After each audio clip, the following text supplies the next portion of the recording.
It was a cold Monday night in February 2004.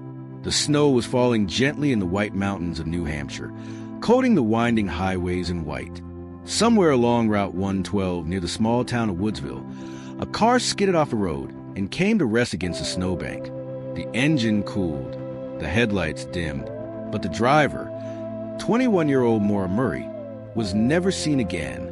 Maura Murray was not the kind of person you'd expect to vanish. Born in Hanson, Massachusetts, in 1982, she was the fourth of 5 children in a close-knit Irish Catholic family. Her father, Fred, worked in maintenance, and her mother, Lori, a nurse. Maura was an honor student, a talented athlete, and a young woman with a bright future ahead of her. After graduating high school, she enrolled in the prestigious United States Military Academy at West Point, following in the footsteps of her older brother. But the rigid environment didn't suit her, and after an honor code violation involving a stolen item, she transferred to University of Massachusetts Amherst to study nursing. Despite the setback, Maura was still a top student, known for her intelligence, drive, and ambition. She had a boyfriend, Billy Roche, a West Point cadet station in Oklahoma. Life seemed relatively normal. But in the weeks before her disappearance, something shifted. Something no one could quite explain.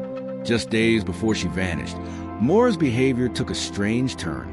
On the night of February 5th, Maura was working a shift at her security job on campus. At around 1 a.m., she received a phone call that left her visibly shaken. According to her supervisor, Maura spent the rest of her shift crying uncontrollably. When asked what was wrong, she simply replied, "My sister." But when her family later asked about it, she had no memory of the incident, and her sister said they hadn't had a fight. Then, on Saturday, February 7th, her father, Fred, drove up to Amherst to help her shop for a new car. Her black 1996 Saturn was falling apart, and they were looking for a replacement. That night, she borrowed his Toyota Corolla to attend a dorm party. At 2:30 a.m., while driving back to the motel where her father was staying, Maura crashed into a guardrail. She claimed to have swerved to avoid hitting a curve. The damage was extensive, nearly $10,000. She was uninjured but visibly shaken. Fred was upset but reassured her they'd deal with the insurance later. He kissed her goodbye that Sunday afternoon and returned home. Neither of them knew it would be the last time they'd see each other. The following day, Monday, February 9th, Maura's actions became even more puzzling. At 1 p.m., she emailed her professors to say there had been a death in the family and that she would be away for a week. She also contacted her supervisor at the nursing school to let them know she'd be gone, but no one in her family had died. She then used her computer to search for directions to Burlington, Vermont. She also looked up lodging in the White Mountains of New Hampshire, rural, cold, and remote. At around 3:15 p.m., she withdrew $280 from an ATM. Security footage showed her alone and calm. She then went to a liquor store and purchased about $40 worth of alcohol, including Bailey's Irish Cream, vodka, and a box of wine. She placed everything in her Saturn and drove off campus. She didn't tell anyone where she was going. Not her roommate, not her boyfriend, not her family. She didn't pack heavily. She didn't bring many clothes. What was she planning? Just after 7 p.m., a woman named Faith Westman, a resident of Haverhill, New Hampshire, called 911 to report a car accident outside her home on Route 112. A black Saturn had crashed into a snowbank. The driver appeared uninjured and was seen pacing around the vehicle. Another local resident, a school bus driver named Butch Atwood, stopped to check on the driver.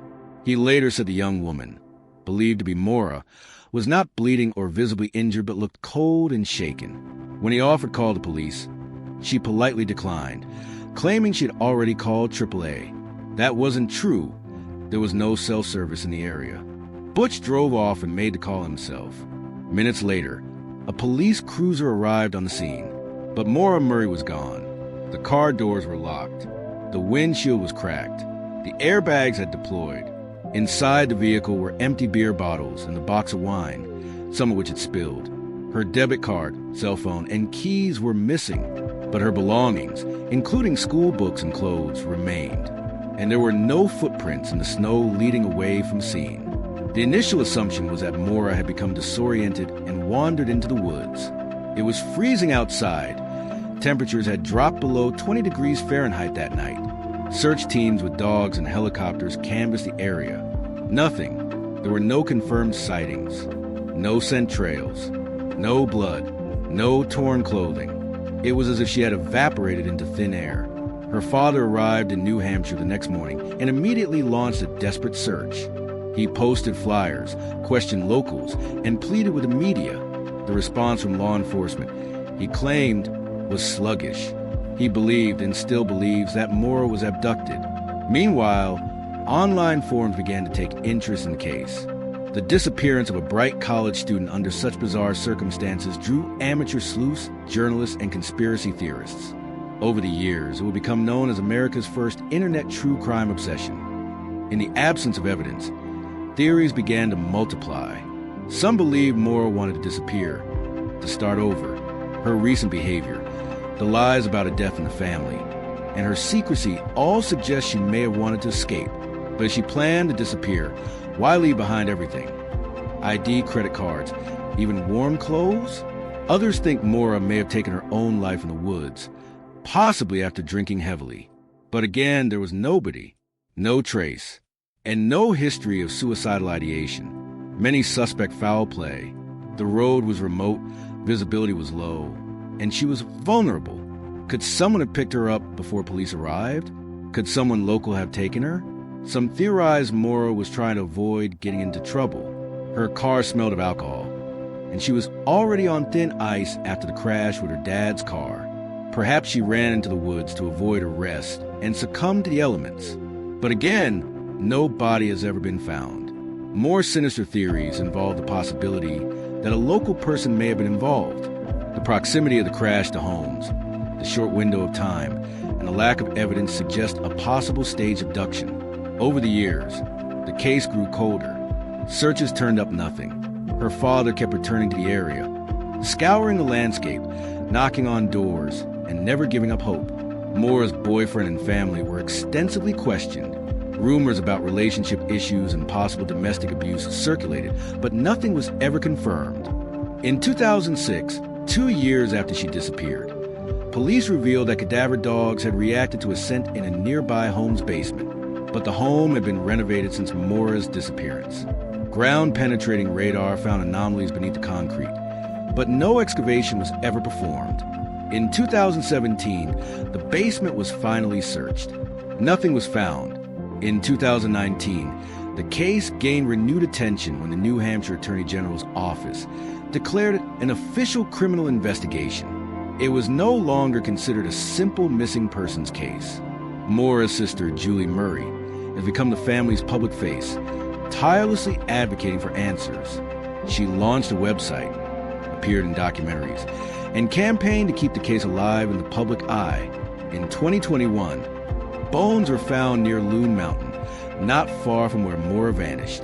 But DNA testing ruled out any connection. Every time hope is raised, it's quickly dashed.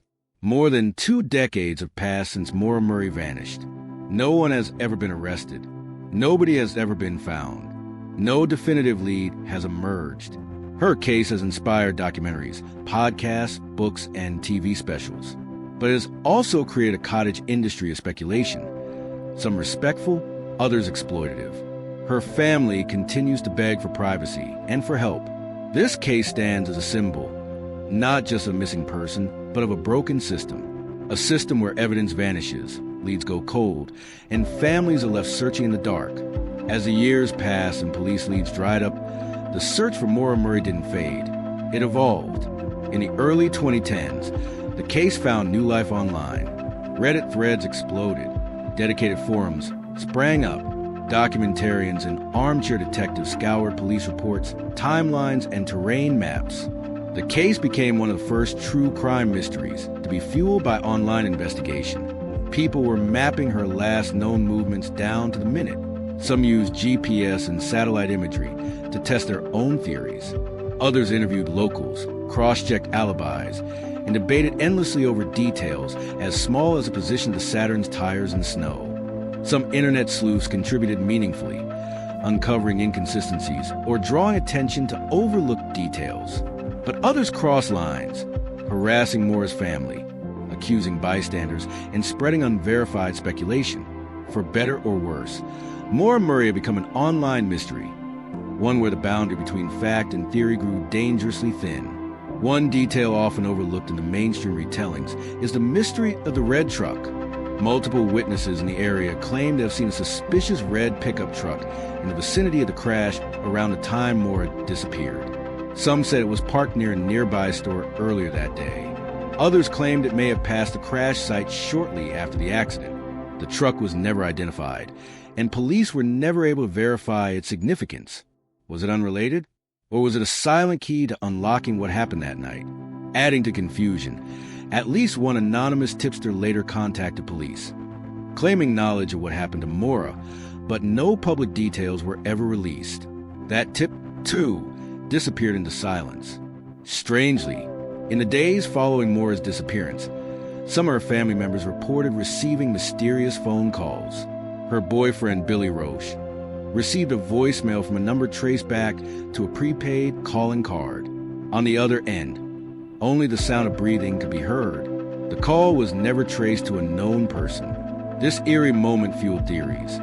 Was Maura still alive, trying to reach out without being detected? Or was someone taunting the family? Years later, these calls remain unexplained.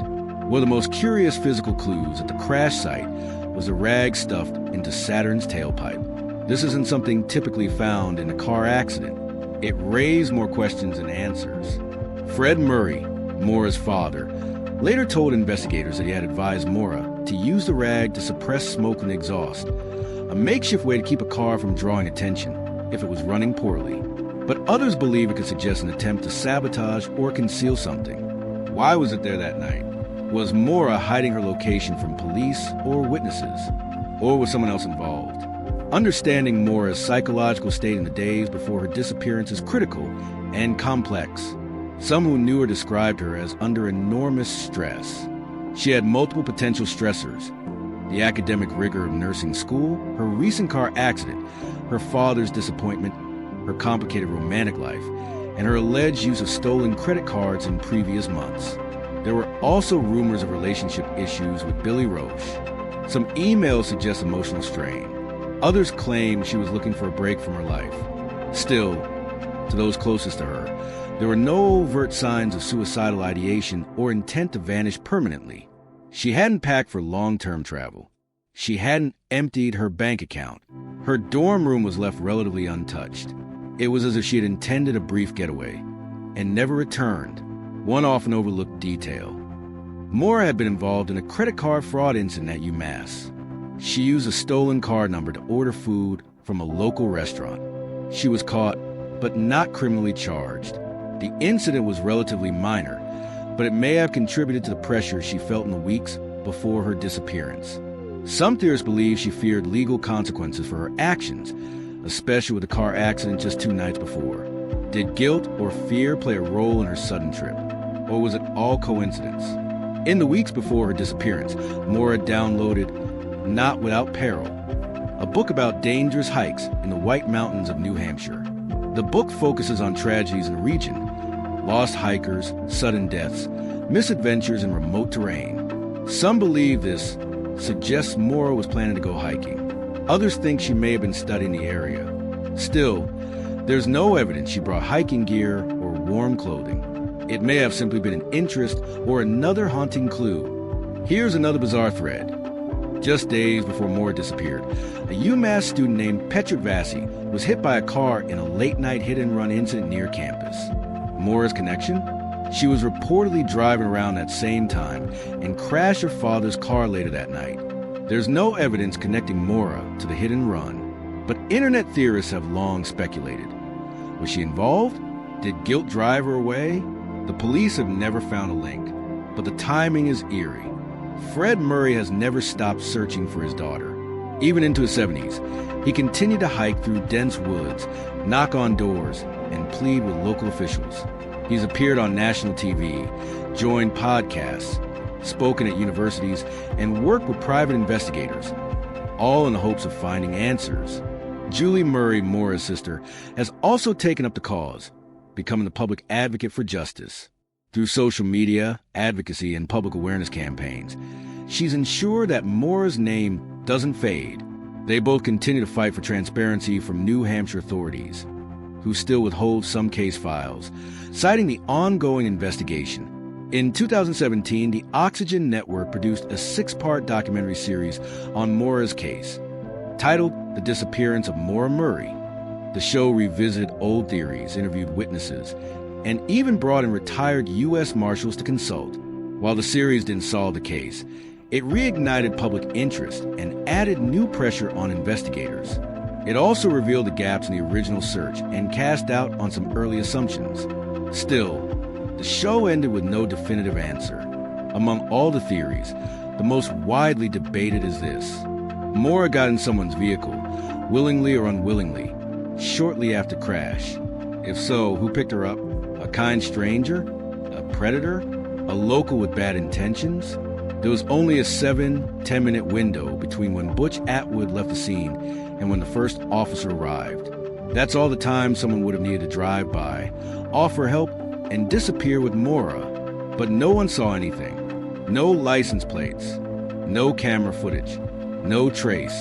It's this eerie silence that makes the case so enduring and so terrifying.